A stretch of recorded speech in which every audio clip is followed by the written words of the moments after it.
Alam nyo mga katoto, ngayon sa bansang Amerika, it's either you are rich or poor. Ang middle class, nawawala na. Nawawalang parang bula.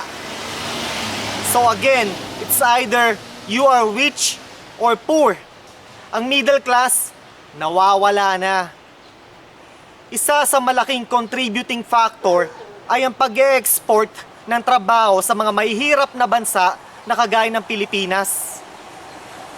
So ang nangyayari, ang mga trabaho na dapat ay para sa mga American citizens ay napupunta sa mga employees na naninirahan sa mga mahihirap na bansa na kagaya ng Pilipinas. Exploited for cheap labor, for cheap labor cost. Tapos ang problema, kagaya ng sinambit ko, nawawalan ng trabaho ang mga American citizens. Kasi yung mga trabaho na dapat para sa kanila ay napupunta sa mga taong naninirahan sa mga mahihirap na bansa na kagaya ng Pilipinas. Ako nga mga katoto, tatawag ako sa customer service ng internet provider ko. Ang sasagot isang Pilipino o Pilipina na nasa Pilipinas. Tatawag ako sa credit cards ko sa Bank of America at American Express. Ang sasagot isang Pilipino o Pilipina na nasa Pilipinas. Tatawag ako sa aking cellphone carrier. Ang sasagot isang Pilipino o Pilipina na nasa Pilipinas. Tatawag ako sa kung ano man. Ano pa ba? Basta yung mga serbisyo na based sa Amerika. Yung mga American companies na based sa Amerika. Kapag tumawag ako sa customer service, ang tawag ko ay dumidiretso. It's either sa India o sa Pilipinas. Pero most of the time, dumidirekta ang tawag ko sa Pilipinas.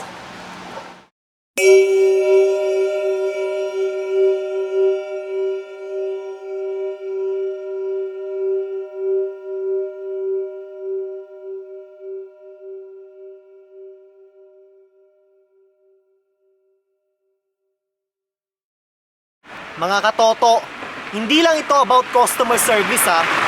Maraming hanap buhay sa iba't ibang sektor ina-outsource o ine-export sa mga mahihirap na bansa na kagaya ng Pilipinas for cheap labor cost. Isa pang problema mga katoto, hindi lang ang pag-e-export ng trabaho o ng mga trabaho o labor cost sa mga mahihirap na bansa na kagaya ng Pilipinas. Malaking problema din ang pag-i-import ng mga employees mula sa mga mahihirap na bansa na kagaya ng Pilipinas. Oo, tama. Ang ginagawa ngayon ng maraming kumpanya nag-hire sila ng mga imported employees mula sa mga mahihirap na bansa, dinadala nila sa Estados Unidos, pinagtatrabaho nila at pinapasahod ng maliit. Cheap labor cost. So ang nangyayari, maraming American citizens nawawalan ng trabaho. Yung trabaho na dapat para sa kanila napupunta sa mga imported employees mula sa mga mahihirap na bansa na kagaya ng Pilipinas. Ako nga mga katoto, kung tatanungin nyo, meron akong mga kakilala na mga Pinoy nurses na nagtatrabaho sa Amerika, na nagtatrabaho sa LA, na nawalan ng trabaho. Kasi ang trabaho nila binigay sa mga imported nurses from the Philippines. Na-laid off sila. Na-laid off. Yung trabaho nila ibinigay sa mga imported nurses from the Philippines. So ayun, nawalan sila ng trabaho. Mga American citizens yun mga Filipino-Americans. Meron din akong kakilala na Pinoy na engineer sa Los Angeles. Nawalan siya ng trabaho. Yung trabaho niya binigay sa isang Indian national mula sa India. Ang trabaho niya bilang isang engineer ay ibinigay sa isang Indian national mula sa India for cheap labor cost. Oo.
My fellow Americans, nasaan na ang mga trabaho na dapat ay sa inyo?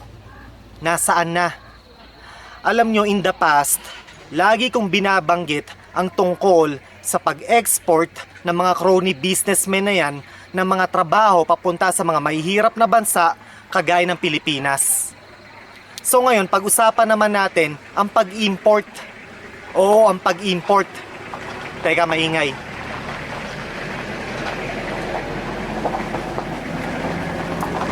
So ngayon, pag-usapan natin ang pag-import ng mga crony businessmen na yan, ng mga employees mula sa mga mahihirap na bansa kagaya ng Pilipinas.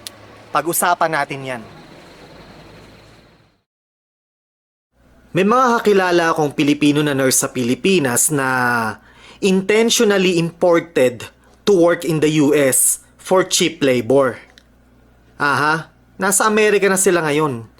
Ang sweldo nila $17 per hour. Fixed yun I think 5 or 6 years yung kontrata nila.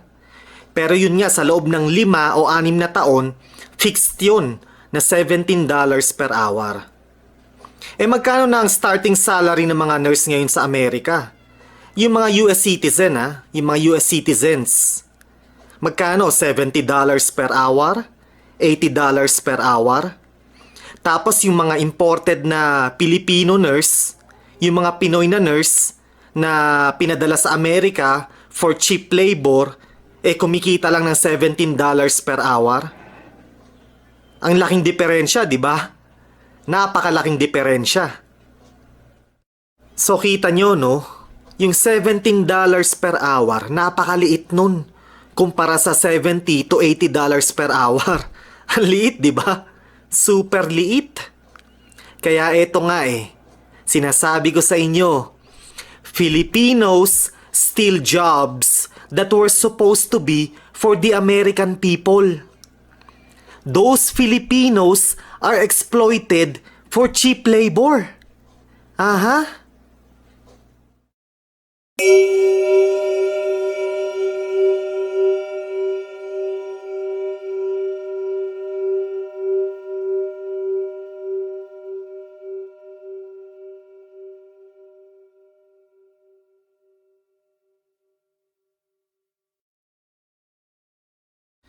The husband of my cousin, who's an engineer, was imported from the Philippines to work in the US. He is getting paid with a fixed salary of $5,000 per month. The engineers that are US citizens, who I personally know, are getting paid no less than $12,000 a month. You see, my fellow Americans, you are losing your jobs to my fellow Filipinos from the Philippines. You are losing the jobs that were supposed to be yours. Yes, my fellow Filipinos steal your jobs.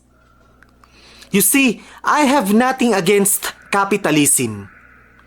It's crony capitalism that I despise.